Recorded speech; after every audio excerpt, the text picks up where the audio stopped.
তুমি যে লোক পাবে কি বলবো বুঝতে পারবো না এখন আদানে কোথায় কই যাও তুমি তাহলে সুন্দর করে আসবো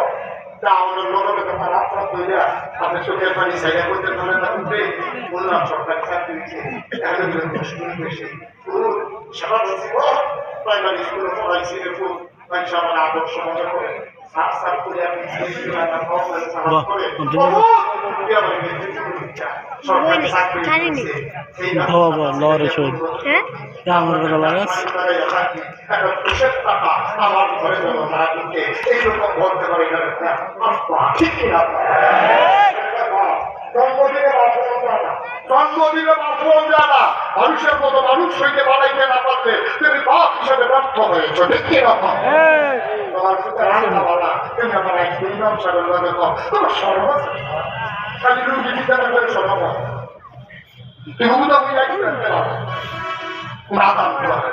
এই জিনিসগুলা আজকে শক্ত করে প্রতিহত করতে হবে শক্ত করে প্রতিহত করতে হবে সুস্থ মসজিদ করে দিতে জায়গা পাবে না ঠিক কিরকম আল্লাহকে হয়ে গিয়ে বানাইবেন যাতে রিক্সা চালায় তার একটা মসজিদের সভাপতি বানাইবেন তার হালাল কামায় সেই লোক হারাম টাকা খায় সুদ খায় ঘুষ খায় যেই লোক ফাইনান্স খাইয়ে টাকা খায় মানুষের লাইফ থেকে যেই লোক ক্ষমতা দেখায় ক্ষমতা থাকলে যেই লোকটা মানুষের উপর অত্যাচার করে তার মসজিদের সভাপতি হওয়ার কোন দরকার নাই ঠিক কিরকম আল্লাহু আকবার আল্লাহু আকবার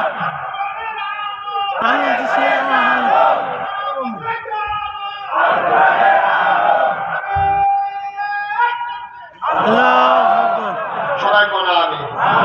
রিক্সাওয়ালার সভাপতির কোনো সমস্যা আছে রিক্সাওয়ালার সভাপতির কোনো সমস্যা আছে ভাত একটা নামাজ তার নামাজ নামাই দিলে বাবা সাইডটা সাত নামাই দিলে অর্ধেক না সাতটা হালাল কামাই আটকে আছে রিক্সাওয়ালার সভাপতি বানা কুলি মুসুকের সভাপতি বানা সভাপতি বানা এই সুদ ঘুষ কুটিরে বিদায় করে দেন ঠিক কিনা ঠিক সাদারে সাদা কর কালারে কালা কর ফাঁদিরে ফাঁদি কর তেলেরে তেল কর রাইতের রাত কর দিনের দিন কর আর বাংলা সোনার বাংলা হবে ঠিক কিনা কর আমরা কোনো কালারে কালা দিতে পারি না সাদারে সাদা দিতে পারি না এতদিন তখন আর সারতে হলো না এখন আর প্রশ্ন আগে তোমরা কম বেঞ্চি করছো ইমাম সাহেব সাতটা চাকরি খেয়ে যাবে চাকরি তো ভাই চাকরি তো ভাই ইমামের চাকরি খেয়ে যাবে কত বড় কইতে তো ওহল আপনি সহন কেন করবা ইমাম আলেম আর ওলামা আর ওলামা ওয়ারাসাতুল আম্বিয়া ওলামায়ে কেরাম নবীর ওয়ারিস তুমি ইমামের বউ আপনিছো যেন নবীর গায়ে আপনিছো ঠিক কি না নবী কইতে না তুমি সেটা চালাইছো তুমি সিস্টার দল কথায় কথায় ইমামের চাকরি নেই বাজারে বইয়া এবার আড্ডা মারে ইমাম সাহেব